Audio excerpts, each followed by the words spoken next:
I think the strongest point about C9 is that the rotations are always solid. Their laning is obviously very good, but they always seem to out-rotate other teams, and that's kind of where they do like all their winning from. Coast has been playing Wombo combo strat. They just pick AoE champions and try to synchronize and win off team fights. Their early game is normally good. They can team fight pretty well, and the solo lanes are pretty strong as well. So I think everyone in their team is individually pretty good. They just have to find a way to work together. I think it's just really important for us to excel in our team fights because they obviously have a really strong point in their team fights, and if we can kind of surpass that, then we'll do really well. Welcome back to week 4 of the NALCS. We will see who can get the team fights going in their favor in just a few minutes when Cloud9 faces off against Coast. First, taking over the co-caster chair for our next 2 games, Sam Kobe Hartman-Kensler. Thanks for joining me. Me again. Hello, Riv. Hi. It's been so long. We want to check in with what you've all been saying. Earlier, we asked you what has surprised you the most about the NALCS and why. And the responses have come rolling in. MT Molchan says, the most surprising thing this split is how comfortable and funny all the players and the coaches have become. I think that has a lot to do also with it's the beginning of the split. So they're not really feeling the pressure towards the end of the split where they have to really fight to stay in yet. And everybody's really having a good time so far. It's the first day of school. You're not failing anything yet. There's no test. Everybody's happy. Only Pantheon, our next tweet, says, support Vicious. From the jungle to the bench to the mid lane at level 3. I don't think anyone's expecting these changes. How can you not be surprised by Saint making a comeback from retirement as well, following up the comebacks of Hotshot and Chowster? I guess we should have seen the pattern. At IMB Sign says, definitely Bjergsen. A juke here, a juke there, outplay here, an outplay there, and chains everywhere.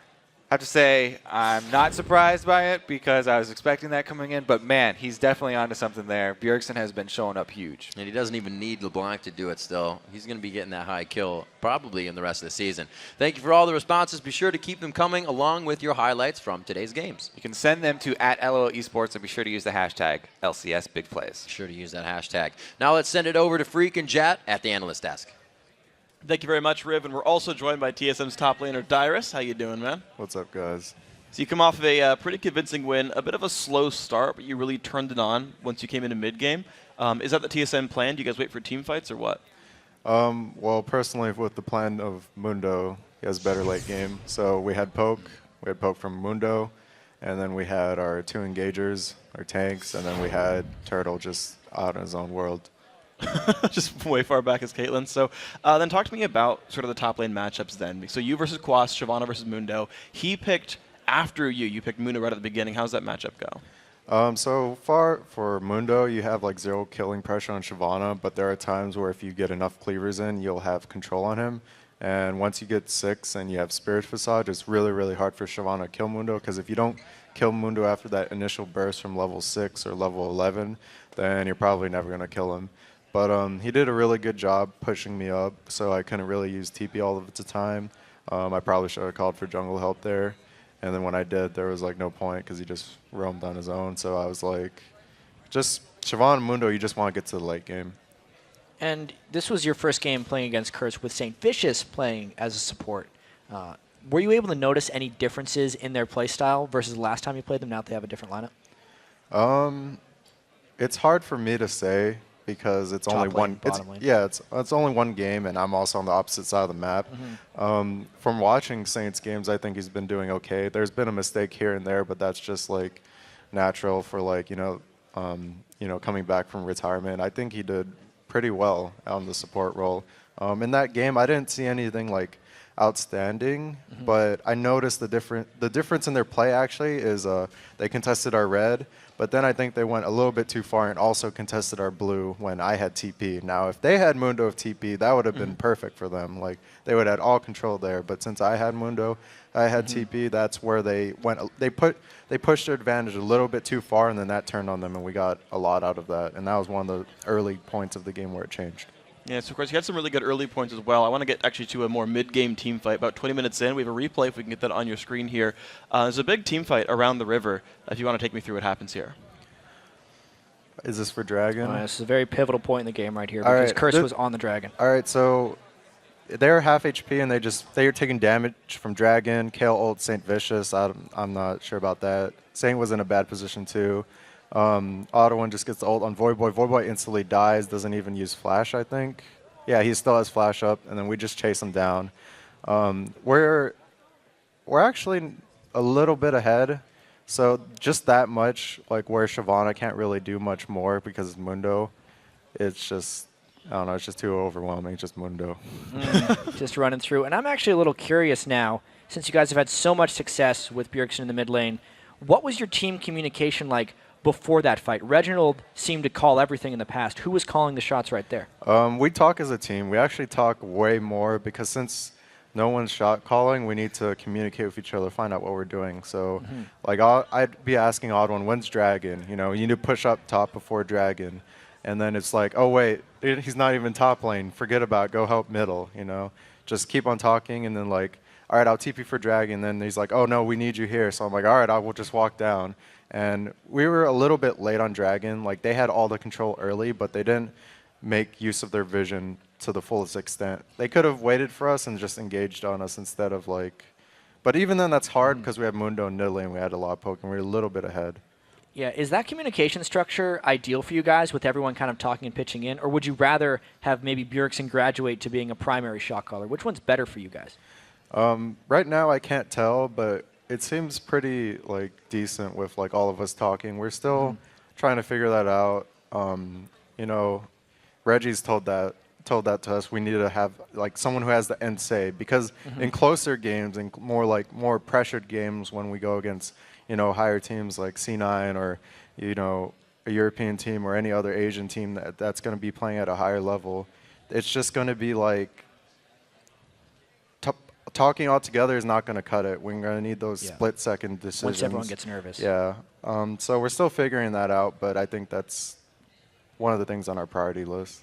Okay, so actually talking about Reginald, after the game, he tweeted out that he thought you should be the week's MVP. How do you feel about him giving you that?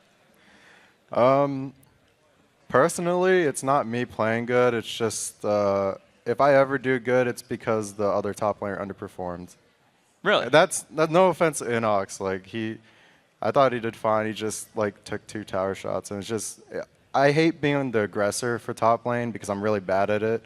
So I like playing the passive side. So it's a lot easier for me. And if they make a mistake, then that just puts me ahead. And the reason why I got all those kills in the first game was because Shyvana AoE, build no damage, and just outscaled Renekton. And then this game it was Mundo outscaling Shyvana. But Quaz played the lane very well. Okay. Well, of course, you did a very good job in these games. And now I got to say, last question of the day for you here. We've actually asked our audience what's the most surprising thing for them so far in the NALCS season. Is there anything that surprised you here in the North American LCS Spring Split? Well, I guess the first thing is we got all these wins, and we only lost once, and that was our first game. And I felt like if that wasn't our first game, we could have. Well, we actually played that bad. There's no excuse for that. I think that the biggest surprise for me was I didn't expect CLG to have so much swap ups because of problems, and I was actually quite impressed that Chowster played really well. So that was my big surprise for all of LCS, that Chowster played amazing. Awesome. All right, Darius, thank you very much. Congratulations on maintaining your first place here in the North American LCS. And, of course, we'll see more of you guys throughout the season. But, guys, we got more games today. Send it back across the studio to Riven Kobe. Thank you very much, Freak. It is time for our next matchup, and that is Balls and Cloud9 versus Zion Spartan and Coast. And these are two teams that are coming from very different places here. Cloud9 came out punching after their loss to TSM in a decisive win over XCG. On the other hand, Coast was handed a 5th straight loss by Dig.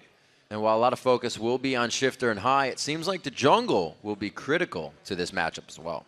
You have to be impressed with the way that Meteos is playing. I mean, his score on Lee Sin so far is flawless. He's got a combined 10, 0, and 41 in those last 3 games as Lee Sin. And then, on the other hand, you have Nintendo X, where his vision control and map presence just have been a little bit shaky lately. And he played Pantheon on Saturday, champion that you really need to have a good early start on. He was not able to get that. Right. So I think the whole team really is going to have to pitch in and ward better for them, because specifically against this matchup, Meteos has been starting in the opponent's jungle, and he's been invading very frequently, being backed up by High as well. Yeah, he lets himself in the front door frequently. If you give Meteos an inch, he'll take a foot. If you give him Lee Sin, he'll kick you with it. He continues to put up huge numbers for Cloud9, and today we take a closer look at what sets him apart. Meteos will play off MVP and considered by many to be one of the best, if not the best, jungler from North America. What makes me different?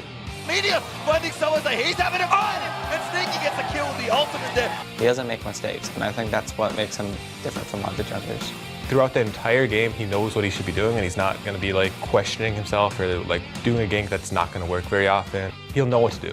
There's a really hard initiation. Going to the back line. He went for a hell of a ride there. Meteos is there. Last season, I was sort of known for having like a really farm-heavy jungle. He farmed a lot, and he became a monster, and basically unkillable. That's why he got the nickname Unkillable and had such a high KDA. He became super strong in a short amount of time. The jungle kind of changed in Season 4, so it's not as good to do that anymore. Nowadays, we're trying new things. He's trying to become a super high-pressure early game jungler. He's trying to do a lot of ganks. He's trying to shut down their enemy jungler. Meteos is still, he doesn't even want his own jungle. He has taken over Curses. I have to have the best synergy with High, and it was kind of a rocky start when I first joined the team because me and him both had a very different view of what the jungler was supposed to do. I thought a jungler was supposed to pressure lanes and gank mid a lot, and then he's like basically telling me no. I started getting better because I started relying on my own skill rather than relying on his. Meteos also up and knocking him up, and Yellow's up very low. Oh, they can get it out. High's coming in the top, comes in McCaskill. Since Meteos has a very good knowledge of when he will win like 2v2s and 3v3s, his gameplay is very safe in the fact that he'll come gank or counter gank when the other jungler comes and actually win these fights. On double lift to make it work. He is going to fall first. Lemonation almost just getting out. Tibbers is going to take a swing and scratch him down to size. Meteos can do reactionary plays, and he can also create plays. If he sees an opportunity to make plays, then he'll go for it. Meteos does go for the aggression first, but he repelled it. But Balls' Flame Spitter actually took that. It doesn't matter. They get first blood. By me putting out enough pressure, they're able to sort of do what they want without getting punished by the jungler. Sometimes it just comes down to messing with their jungler, just going into the jungle and fighting him to keep him from ganking my winning lane. We want to find them, we want to force the fight, we want to start a fight. Whatever we do, we try to do it first. Here comes Meteos, and they fouled this one up. I think the single most important thing he does is like basically just doing the right thing. He's almost never doing the wrong thing.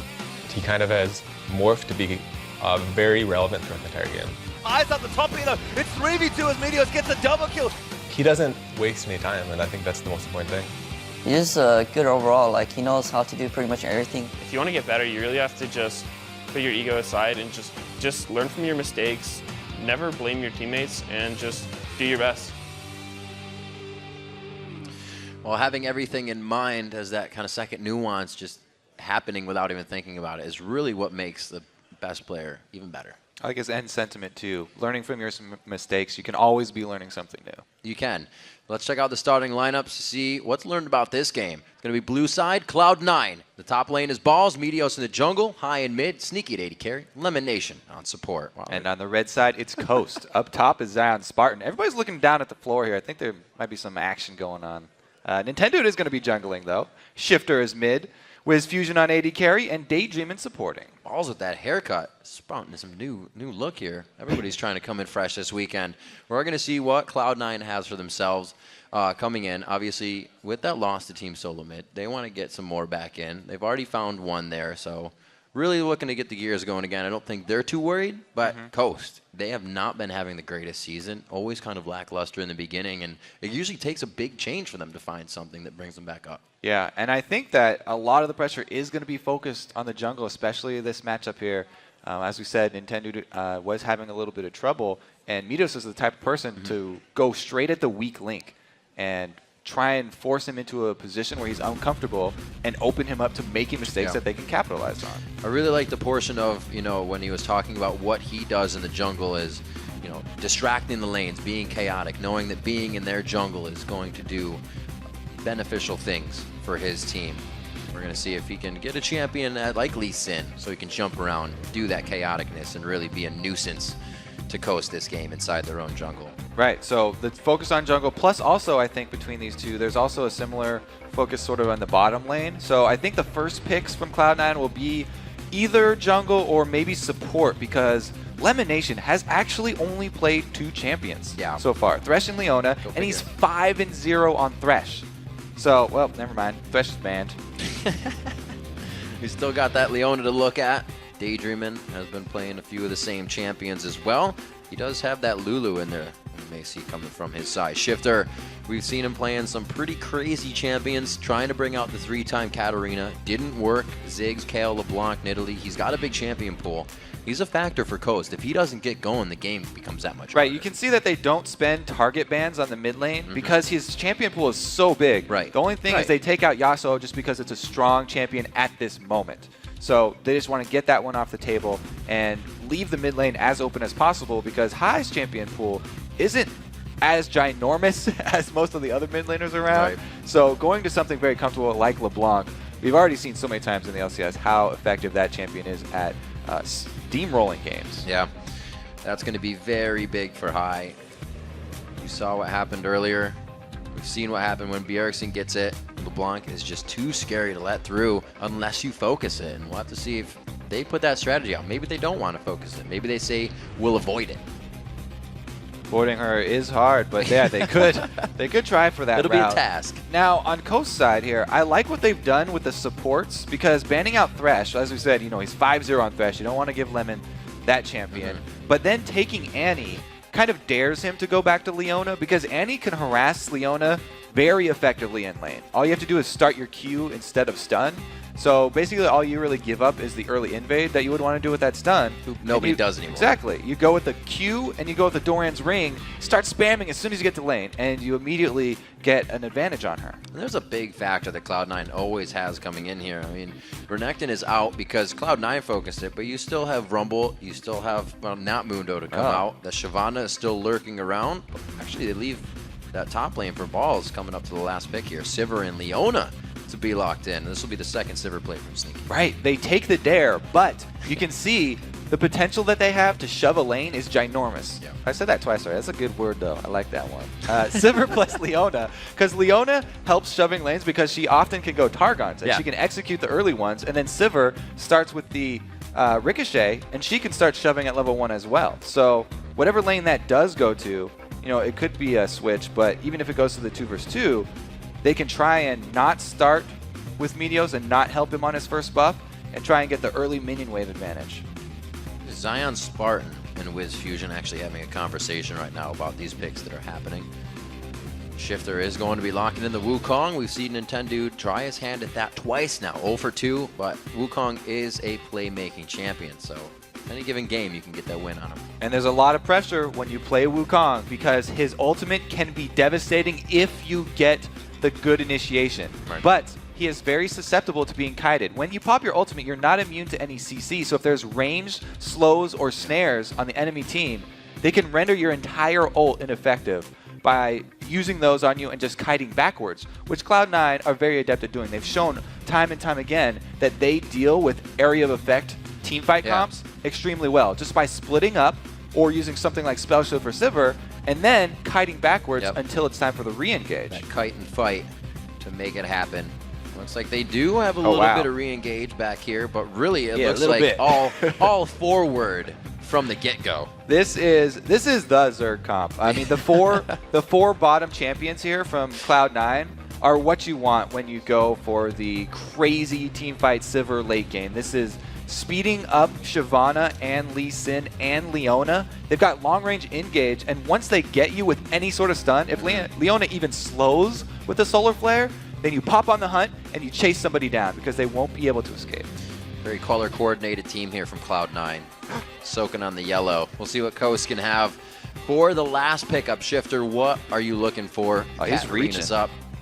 Ziggs still alive for him to play. Veigar being hovered over, 12 seconds on the clock. We're going to see what Shifter has for us. We have not seen this yet, and they are going to lock in the Syndra. We'll see if Coast can scatter some weak this game.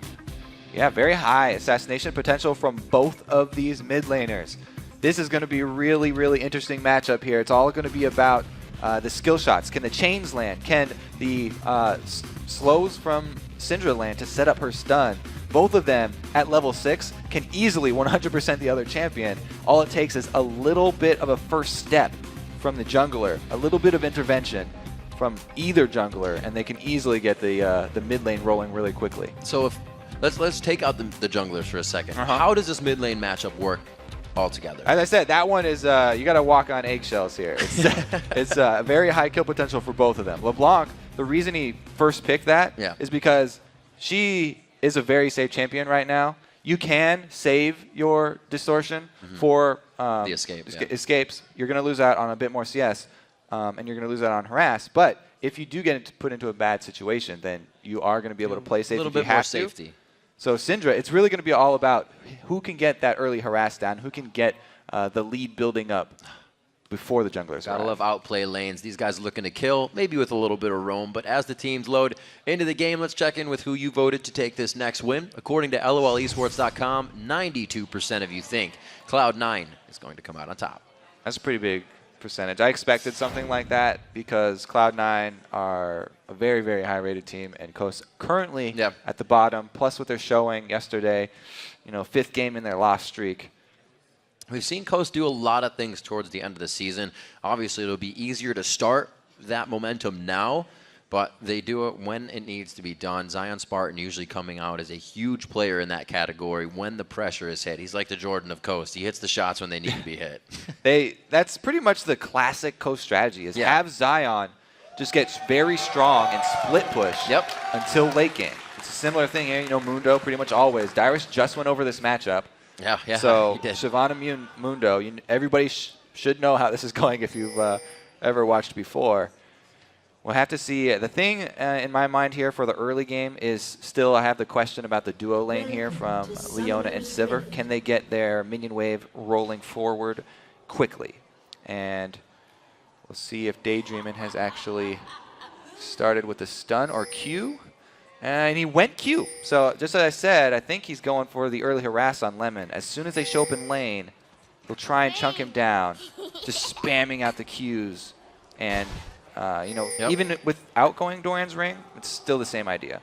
It's a good choice. We've seen Lemon Nation and Sneaky play a lot more aggressive than previous splits. Usually Sneaky was on the utility, the Ashe, the something that brought something else for the team. But now on kills, or a killing champion, one that can really put out that early game damage, it's different. It is different. I like the point, though, because Sivir helps not only in team fights, but as Double Lift said before, the reason CLG was using it earlier today, she helps you get around the map to the objectives faster. Yeah. So when you can make those map movements and cause the enemy team to have to react to your first plays, then you get the first step, and that's how Cloud9 like to play the game. They always like to be in the driver's seat.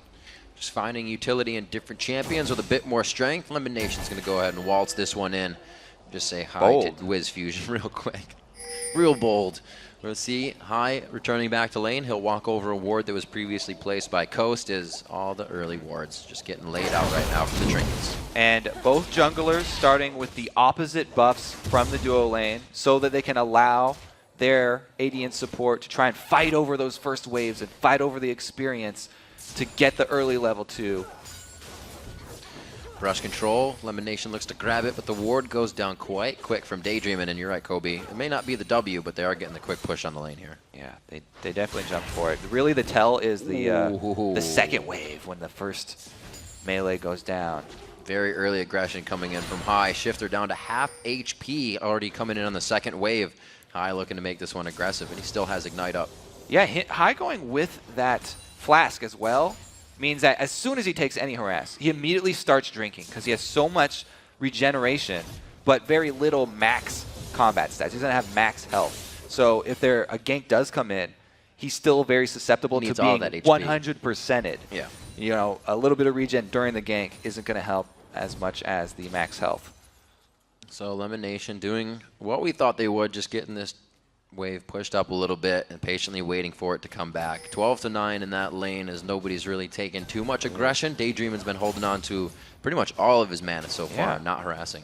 I'm very surprised at that. I think it was because the early lane, or the early minions went over to Sneaky. But man, in the mid lane, High is doing his classic early aggressive lane. Bjergsen talked about it so much how, he learned, even coming from Europe, the mid lane mecca, from high. Here we go. In the bottom, a little bit of harass. Nice boomerang. Meteos making some action happen at Wraiths. We did just hear him say he doesn't really move on something unless he knows it's going to be effective for the entire team and himself, and he's still giving Nintendo a hard time here. Gets the cripple down. That's going to be the clone out. Is he going to be able to find the force flash? No. Hit the Q. Hit. Aw. So it's good to not take it because he got communication from high. Shifter was even half a screen away. Just because he had half a screen lead, that few seconds means everything in the early jungle fights. And even though Meteos would have the advantage 1 versus 1, in Nintendo, he doesn't want to go for it. Oh, he does get the backline to Wiz Fusion. Quick Leona pass is popped out by the boomerang. Doesn't add too much effective damage just yet, but they are winning this lane in trade so far. Yeah, and Lemon just now chugging one of his potions. He's still got an extra potion, so he's a potion up on Daydreamin' after these trades. They're both trying to drink back to full health, but a really early good job here for the Sivir Leona lane.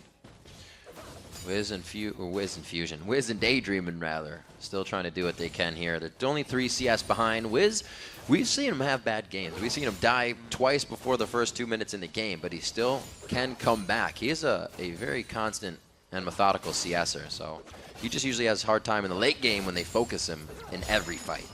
Yeah, I mean, they're having a little bit of struggle so far. I mean, there's these 4 minions right here will boost up Sneaky above him, but it's nothing insurmountable yet. Here comes Meteos for a very deep dive. Yeah, the Ignite goes on. They've been calculating this one for a while. Meteos is going to stay in, and not enough damage to take down Zion Spartan as he walks around. They lost all their health, and Nintendo's coming in for the counter gank here. Shyvana should see him from the ward.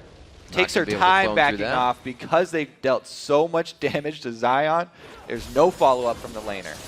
Going on at Daydreamin', very nice attack. Sneaky not really able to go out with anything, just using the boomerang blade there. It's on cooldown, so it's a little deterrent from getting damage on the turret. Cloud9, Sneaky's got to be careful now. He's definitely losing the damage trades. Daydreamin's got his stun, but Sneaky has spell shield, so he's holding on to that one, and the stun would have to be right next to him, have to be instant to catch him off guard. Yeah. Otherwise, you know, he'll probably just be using that on Leona to peel for Lucian. It's a scary thing. They hit the stun, it's good to go. You get the shield, and you'll see Lemon Nation on Wiz Fusion in a few seconds.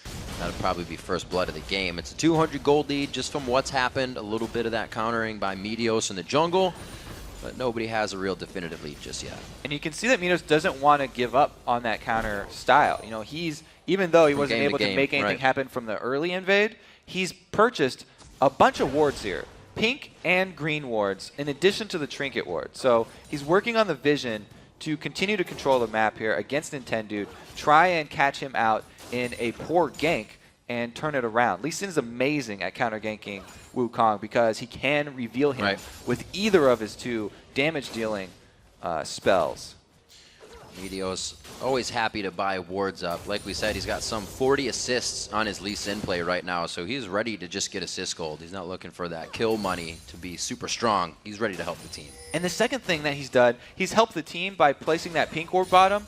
Even though he doesn't go for this gank, it makes Coast play defensively in the lane because they have no vision. They're blind right here. They have to constantly have this thought in the back of their mind that a Lee Sin could be attacking them at any moment. So he's just putting that fear into them until they see him on somewhere else on the map, which that ward in the top river may have done.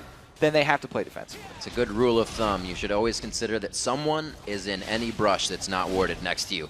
He's going to be going for the red here. Balls is going to come down to help, give a little bit of safety. And here, Kobe, you can even see, like you were talking about before, the countering in the jungle isn't just the jungler. Mid and top are moving to help. Yeah, I've pretty much talked about that all day yesterday, but it's still true. It's still a really big point. I'm glad that a lot of these teams are backing up their junglers because they definitely need it. Feels good, doesn't it? It does. Feel good for junglers around the world. 8 minutes on the clock. One for the home team. Let's see what Shifter can do. They're roaming a little bit. He did also come down there with Nintendo because they almost had a quick engage.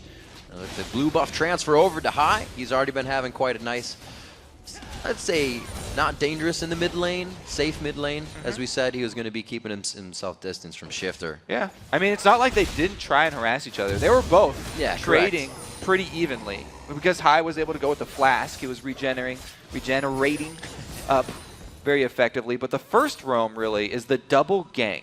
The jungler and mid going down bottom. It's been called out by Cloud9. That's great. So just the fact that Cloud9 was tipped off is enough to stall Coast in their movement. And now you have to make the best of this bad position. Hey, we've got 4 people down bottom. What do we do? Do we go for Dragon? Do we get a turret? We have to make something out of that time, or it's all just wasted money.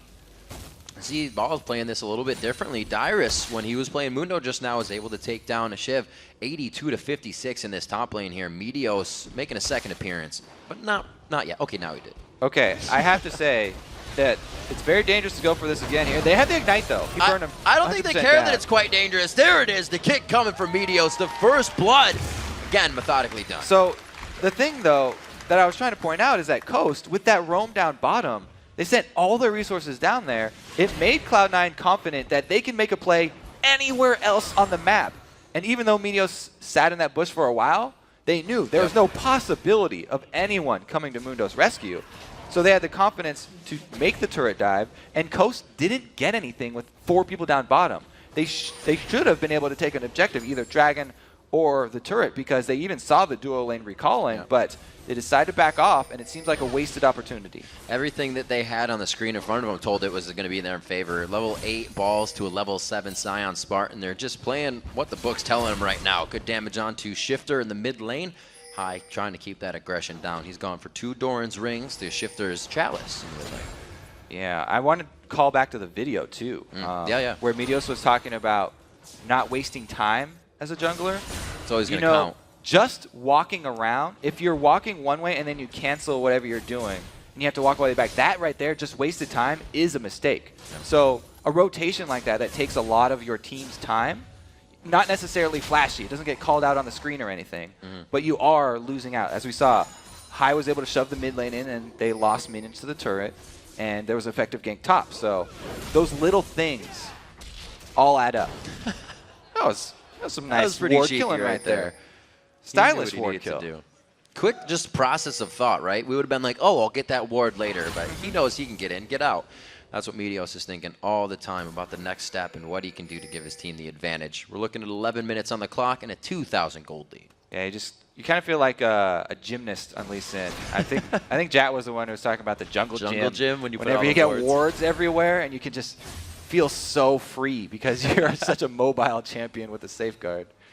Oh, now he's coming in bottom, but he's sitting on a ward. He hatched that right out, and seeing the vision of the behavior of Wiz Fusion and Daydreaming right now tells him that, so he's going to get a little bit of experience from the golems, maybe come back for the lane gank, but that's already warded as well. And I got to say, Coast is keeping some good deep wards in the side of C9 in the bottom jungle. Yeah, the bottom lane here is warded up all over. And it's because it's such an explosive lane. They've got the supports post level 6. Leona and Annie are 2 of the highest skill potential supports here. Either of them landing the chain CC would be pretty much a dead AD carry here if there was any jungler to join the party. So both teams want to get full vision of that area. If a bottom lane goes down, it means an objective after. I mean, that's easily going to be a dragon, or it could be some turret damage, because those are the weak turrets. They might be able to make something happen with Zion Spartan. He is having trouble in that top lane, but the teleport could kind of give them an edge here in what happens at that dragon. A lot of pings going down in the mid lane. A pink just put down by Nintendo Dex there. So C9 is also privy to that area being covered by Coast. I like how that one ward that Meteos saved with 1 hit left on it too. Still doing a lot of work for Cloud9. Yep. Definitely getting a return on investment from that. They're going to head up. They got timers on this as well. Nintendo, do they have the ward on that? Actually, they're going to go ahead and call this down. The movement of Coast in the bottom lane calls the mid lane back in. This is a really great call this time from Coast, because they knew that Meteos has the red timer down for Coast, so he's like, yeah, let's continue to invade, take away a red, another red. They say, okay, we're going to answer that with Dragon. But mid lane takes a lot of damage. And you can see that got really dangerous, but that's what you were just talking about, Kobe. They wanted red, and they second-guessed it. They backed off because they saw Dragon happen. And they might still fight over that red. Cloud9 actually have the positional advantage because they're in the bushes first. Easily grabbing and making it look like their side of the jungle, too. Coast can't do much to get back in. You still got balls pushing Zion Spartan into that lane. That wasn't actually red. We were tricked. It was just the babies that they left there from the last invade. So scratch all of that, mind games. Just kidding. We're still trying to get an advantage here in the top Whoa, lane. they're Lemon down in Nation Moon. taking a drop in the bottom. It's going to be onto Daydream, and they had no idea this was coming. The aggression in the top lane really giving everybody a look to the mini-map, and they tunneled a bit there. Yeah, they burned Zion Spartan's flash up there, and he's going to have a really tough time sticking around. Some jungle support has been called in so that he can farm freely. Your Daydream and just jumped in his chair there. Did not expect that coming from the side of Lemon Nation. I don't think anybody did. 14 minutes on the clock. We're seeing now that Cloud9 is trying to put a little bit more gold in their pocket with these initiations. All right, I want to go back to that lizard thing one more time. Let's go back. It was the right time for it to spawn again. You know, every 5 minutes red buff comes up, so I was like, yeah, 12 minutes. They timed it well. Meteos, I think he assumed that they had cleared out those baby lizards, and that's how I'm going to save that one. But now, top turret being double down. mind games will leave it down, so when they go for it, they're tricked. Yeah. So Nintendo's next level already. But now that the top turret and the mid turret are down, pretty much that whole side is C9 territory now. So they are free to ward it up. And with Dragon not on the table, there's not a lot to answer down bottom. So a lot of more plays could be made from this upper side of the map for Cloud9. You see High's build, not the Fiendish Codex at first. He's trying to match that power that Shifter can put out with a needlessly large rod right away. Just Wukong showing in lane right there. Probably saved a little bit more damage for Syndra. Good hold on Daydreamin' for the stun there. He's just hanging out. Oh, Scout of the Week! The ultimate comes out. The Ignite is there. Not going to be enough. You can tell how touchy this matchup. It's very touch and go. Okay, down bottom. Support fight. Touch and go indeed. Support fight. Let's go. They've got little mittens on here. I was ready for that smacking each other with a wooden sword and a little teddy bear. Doesn't hurt that much. With Meteos now in the bottom lane, that vision is going to give Nintendude and Shifter a little bit of freedom here in the mid. They split the map wide open, but they're losing the third turret of the game for themselves. The outer three have been taken down. Cloud9 looking to move up a little bit more. So the next thought for Cloud9 probably going to be continued vision, at least in this jungle. But if they try and bite off another objective here, the blue buff, without their mid laner, they would definitely lose, and we'd have a repeat situation like we saw in that TSM game, where they actually had the numbers advantage. And oh, just kidding, you don't have to fully invade. Womp womp. Meteos beats out Nintendude in the Smite Wars. Looks like Nintendude smoked first as well. Smoted. Ignited. Now, like I'm going to leave it as a Ignite. 16 minutes on the clock. We have a 2.4 thousand gold lead coming in for Cloud9. They look to be 2 turrets ahead right now. Sneaky's he's saying I'm a little too far up, even though we have an entire security system around me right now of wards. Plus, he does have the flash up, so he's got his escape, but doesn't want to burn that just for a little bit of tower damage. Got a lot of minions to farm in that bottom lane. He needs to get down there with Meteos. I like how Coast are getting vision back in their own jungle, though. They know they've lost all the turrets up in this top side, so they're putting some down. What a move by High. Pretty sure he got the Wraith right there, too. You saw the animation go over. He was just waiting patiently in the wing there. Not really to kill Shifter. He's just trying to give him a hard time, and he's been doing that in lane. They're actually quite close and even in this lane, 128 to 131. So kudos to the play of both of these guys. Yeah, really the difference is coming from the build path. Shifter, feeling the heat early, has gone with Magic Resist with that early Athenes, whereas High is just going straight up damage. He wants to rush the DFG, as usual from Syndra, or from LeBlanc. And he wants to be able to blow people up. Now, I love that build specifically against Wukong, as I said, because ranged harass really, really hurts out Wukong. If you can silence him and lock him down before he's able to get off the initiation, then that is a giant win for your team in the upcoming team fight. See if they can keep protection onto, I don't even know if they need to try and keep protection on Sneaky. He can really get himself out of anything. On the Hunt's going to be on, Spell Shield. These guys are fit for these fights that Coast is going to bring to the table. Yeah, the bottom lane is feeling very confident, so they're leaving them to their own devices, and they're going to the side of the map that we said they had a lot of control over. They're trying to make a play in this map that they've opened up top. Simon right by Zion Spartan. That was a nice duck by him, but I don't think he's going to live throughout this one. Meteos is going to come in and get that execute on the Sonic Wave. So there's the play. They're able to capitalize pretty much how they laid it out, but the answer from Shifter is canceled. Never mind. They reinitiate the call little bit of debate going on. Lemonation playing defensively, and they back off. So Cloud9 really giving and taking at the appropriate times. See, I feel like when Coast does this, they're a little bit lax in their engage. They do take it. They took a lot of damage there. One more member from Cloud9, and that's a full engage. They didn't waste their time this visit bottom, though. They were actually able to get the objective this time around and secure some gold for the team. So that's a little bit of an improvement. The only thing is they took so much harass doing it that they're going to give up the Dragon, even though they've got Wukong and the AoE ultimate is ready. They don't have the numbers around it. And it's a huge win here. Again, Cloud9 really running out in front with this one. And although that kind of show that, you know, Coast is kind of jumping before they think about where they're jumping, because wouldn't that have been better for Dragon and then that turret in the bottom lane possibly? So I like your little analogy there, because it seems like they're thinking on the fly with their plans, whereas before Cloud9 move, they make the call and they get everyone's buy-in for the call. Seems like Coast are making the call as they're moving. So it's interesting. You can sort of see the plays as they happen for Coast, whereas Cloud9 seem a little bit more premeditated. They have a good wave down in the mid lane, so Cloud9 taking this time to somewhat reset themselves here. They know they have the lead. They don't have to pressure anything too much, or at least Lemonation might want to here. Gets another Lemonation ward. getting deep, though. Yeah. Because they did such a good job with the vision, Nintendo doesn't know if there's one person there or 5 persons. People persons. There's a ton of them. It's going to be a party. It did take enough time. I like the fact that Lemon gets into an area like that and just patiently waits, and then you see the team just start to formulate around him. That almost became another good engagement for them, just because their vision is on the up and up, and Coast can't do much to sweep this out. Their sweepers are constantly down, and they haven't hit all the wards yet. All right, Coast are grouping up. They want their team fight now. They want to try.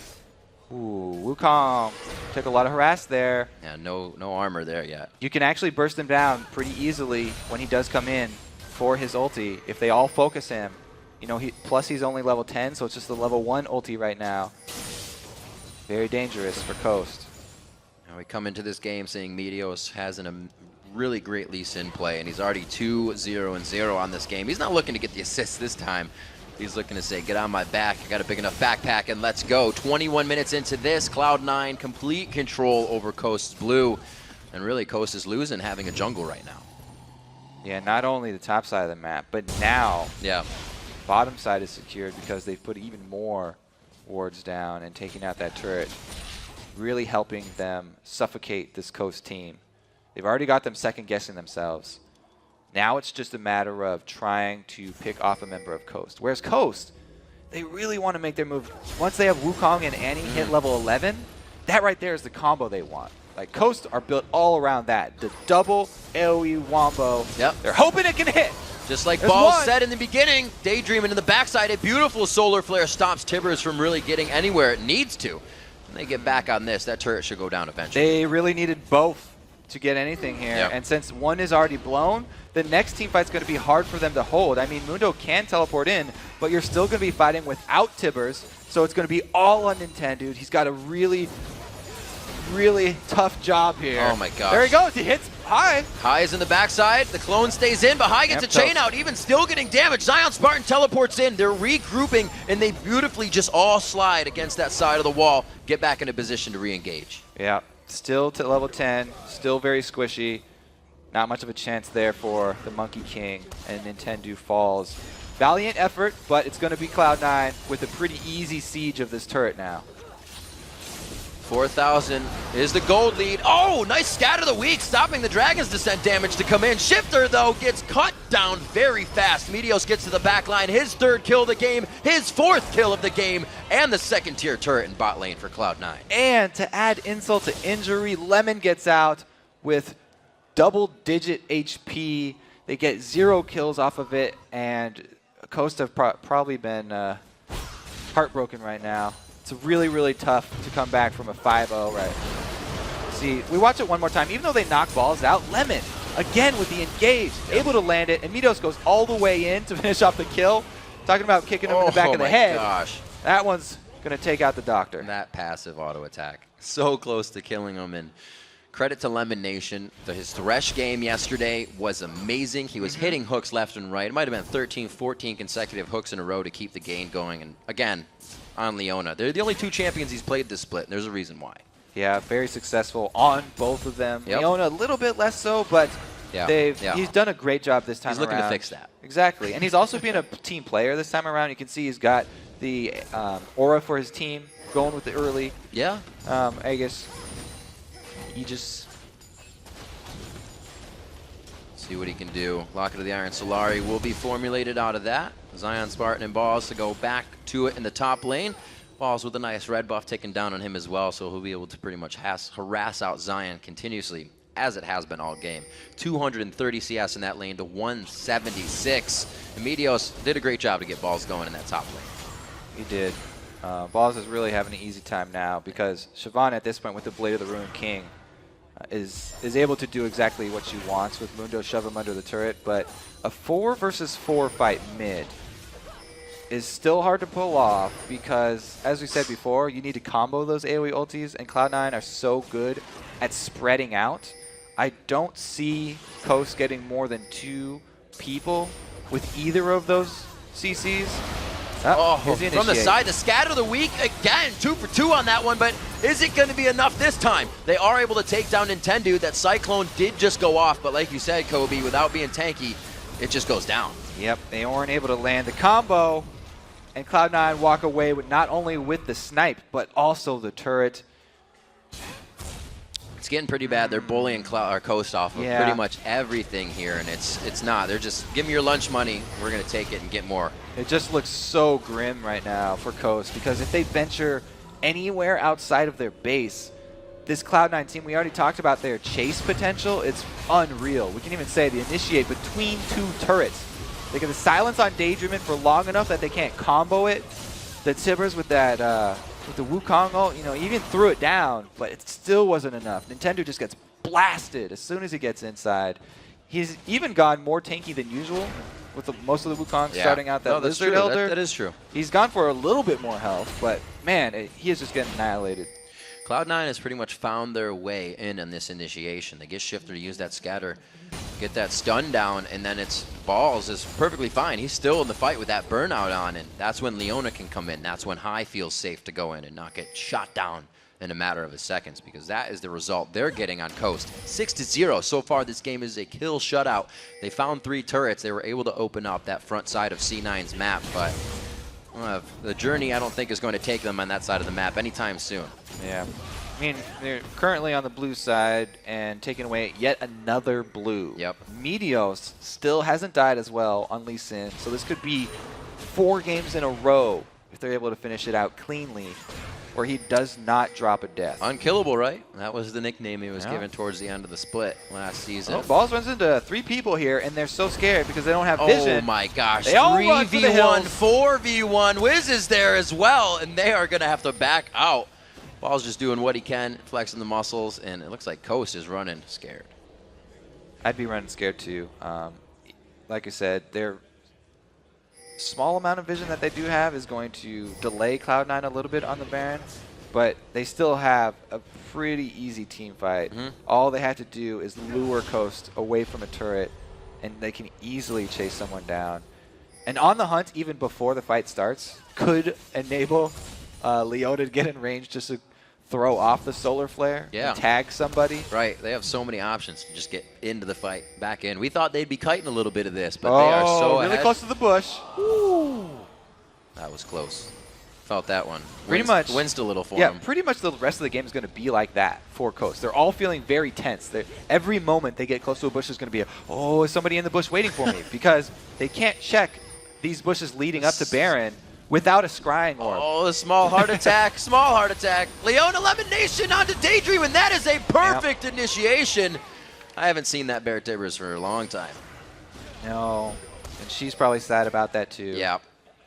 Missing her plushie. High and Lemon doing a pretty good job. 2-man squad here. Lemon goes in alone though. It's the gap closers again, the weak, but they can't do it this time to Balls, and he's right into the fight. A beautiful 4-person Randuins. They're all forced to scatter here, and everybody's health bar is getting shut down on the side of Coast. Cloud9 focusing down to Zion Spartan. They're going to have 3 onto that beast. It's going to take a while here. Just get your popcorn, start eating a little bit. He might even get away. It's going to be the extended version. Oh, High with the flash follow! Oh! Short-chained. Very good fight trying to come in there. 2 did go down for Coast. All right, that means a Baron still, though. I mean, they did come out ahead. It would be pretty dangerous for Coast to go contest, but Wiz Fusion might be able to do it here. Ooh. There's a Sheen. There's a Sheen. Is he in range for the Q? I don't think so. Whoa, daydreaming. Throws down Tibbers in the breast. There comes the Baron. Where's Nintendude? He is all the way in the base. There will be no smite here. A great kill coming in from Zion, though. Kobe, this could be bad. Double kill. That's going to be sneaky on the bottom side that we didn't see coming in. They may be able to turn here. Cloud High is so close. He gets the chain, the triple for Sneaky. A very scattered fight they were able to pull back together. Just barely able to cash in and get that Mundo kill, but they had to abandon the Baron at around 2,000 HP. As a jungler, Midos really wanted to finish that one off, but Mundo teleporting in is the big part of this fight. You can see him come right in, daydreaming, he's talking with the rest of the team, stuns him up so that everybody's left in the pit with Zion, and Mundo's just running a rampage, trying to choose which person to go after. Sneaky makes quick work of the Lucian by himself, and then comes to save his 2 teammates, adding the damage to be able to burn through this tanky Mundo. Now they did stop the Baron. Yes, they did. We didn't get a picture-in-picture of them going to do it again. But right now, it's like they already have Baron compared to where Coast is at. So this is going to be already a tough matchup. We see that Sneaky's actually going for not the Static Shiv build, rather, on Sivir, but the Phantom Dancer. A lot of ADs have been switching to that. The Phantom Dancer definitely going to help them out. Add even more mobility to him so that he can get from one side to the other of the fight. And I think the focus here for the items is going to be on Vision for Cloud9. They definitely want to upgrade their sweepers, as many of them as possible, so they can get the Oracle sweep, which basically gives you double the value of your sweeper because you can cover at least twice the area, being able to walk around once you have that Oracle's Elixir Vision for a few seconds. So great game by Balls in the top lane. He was really just given a kickstart by Meteos, and he took that to himself in the 1v1 in that top 279 to 214. Everything and every advantage they have allows them to do things like this so calmly and cool-headed that they don't even have to try to engage, waste anything to get out of that. And as long as we're looking at items, I do like the Banshees on Meteos because he won't get caught in the AoE stuns if those are the initiations that are going to start out. So he can pull off the play for Lee Sin. If he needs to counter initiate, like kick them all back, if Annie and Wukong, ever do get a good combo, you can block one of them and try and get a quick kickoff to spread out Team Coast and interrupt the combo that they want to put off. Combo breaker, if you will. Yeah, I believe it was Zion Spartan that said earlier Cloud9 has some ridiculous rotation. They're always communicating with each other, and it's shown. I don't know when the last time Coast has got a blue or a red buff or the Dragons coming out here. We're 31 minutes into the game, completely in the driver's seat, and 12,000 gold in the lead. Cloud9 looking for a victory soon here. Yeah, I mean, this is the advantage of running the very high mobility team fight champions. They can run all over the map, grab each objective, and then by the time they get back to Baron, they've got complete vision control, and they force Coast into a bad spot, once again pulling them out of the base, making them fight away from turrets. Slowly working on Baron. They're saying, come on into the pit. The water's warm. It's completely safe.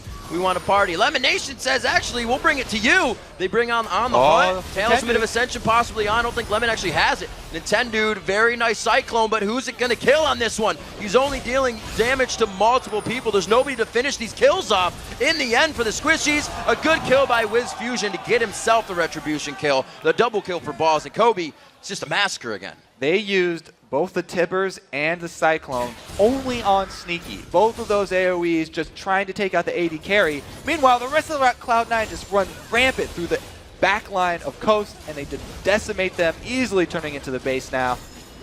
Pretty decisive win here for Cloud9. Meteos going in for first lead death. He was gladly doing that for his team, and they're going to go ahead and go around the horn here, possibly getting the top tier turret as well. And this base is being opened like a Christmas present right now, and Cloud9 is loving what's inside.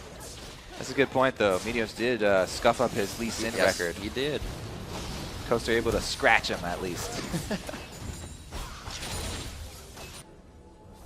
58,000. That's 16,000 gold lead coming in. 8-3 in turrets, 11 are on your side of Summoner's Rift, so that leaves the bottom and the Nexus turret. All right, Here's so the fight. Yeah, let's watch the dive, because early on the hunt enables the rest of Cloud9. They all dive except for Lemon. As we said, Wukong's still susceptible to CC during a Cyclone. Lemon able to keep him off Sneaky just long enough, even though the Tibbers and Cyclone are used on him. They keep him alive for long enough, and they're able to just decimate the back line of Coast. Getting some great support fights this game. They're going toe-to-toe quite a bit here. We are about 34 minutes into this matchup. Cloud9 methodically and surgically removing Coast from every fight, every objective control that they try to put back in their favor. And it looks like Cloud9 is really back on track to what they were doing in the spring split. Or I could say the summer split. And they're still playing the Baron dance here with 2 inhibitors down. If Coast leave the base, then they lose out on much more than just minions. This is big. That's like Baron on Baron on Baron right now for Cloud9. So far ahead, 16,000. And it looks like they're going to pressure down onto this bottom turret. There's nothing to push in the mid or in the top. Let's see what they can do in this bottom lane. The wards are still trying to be put down by Coast, but they're only fighting in their base right now. It's just to let them know that Cloud9 is coming. Yeah, it's going to be a tower dive coming. Straight to your face. Balls is going to start this one off. He's got plenty of armor to tank up this turret. They don't have to dive. They can easily just wait outside the turret and let super minions push in. But I don't even feel like Cloud9 have to wait for that at this point in the game. If they get a good solar flare, they'll probably just jump on it.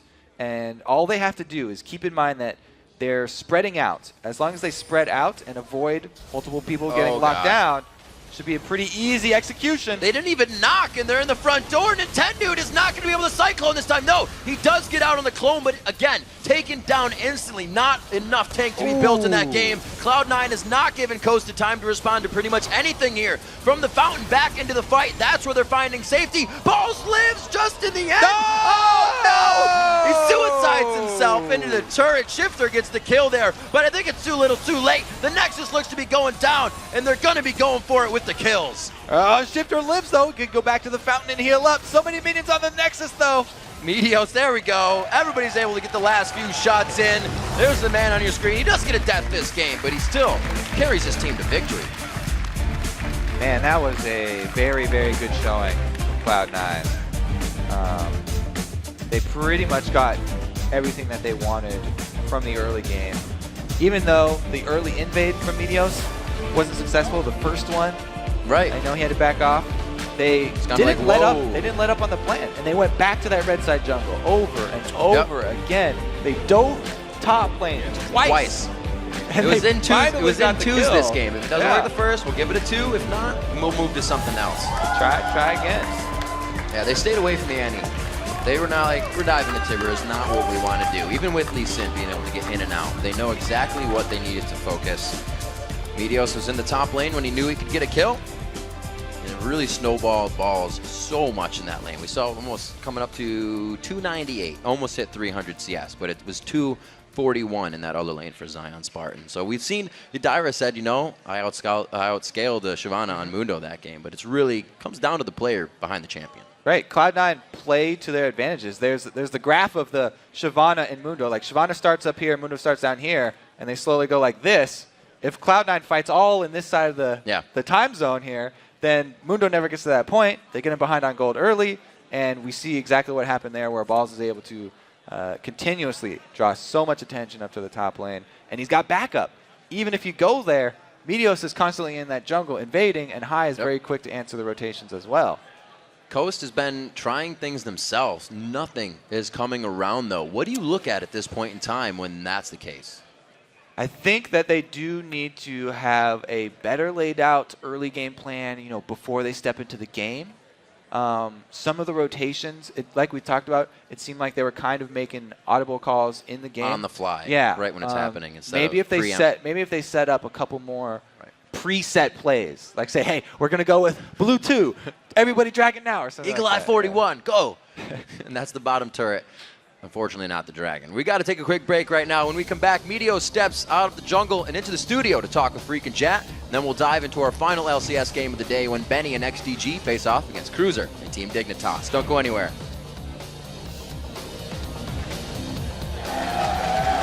Want the party. Lemon Nation says, actually, we'll bring it to you. They bring on the hunt. Talisman of Ascension possibly on. I don't think Lemon actually has it. Nintendude, very nice Cyclone, but who's it going to kill on this one? He's only dealing damage to multiple people. There's nobody to finish these kills off. In the end, for the Squishies, a good kill by Wiz Fusion to get himself the Retribution kill.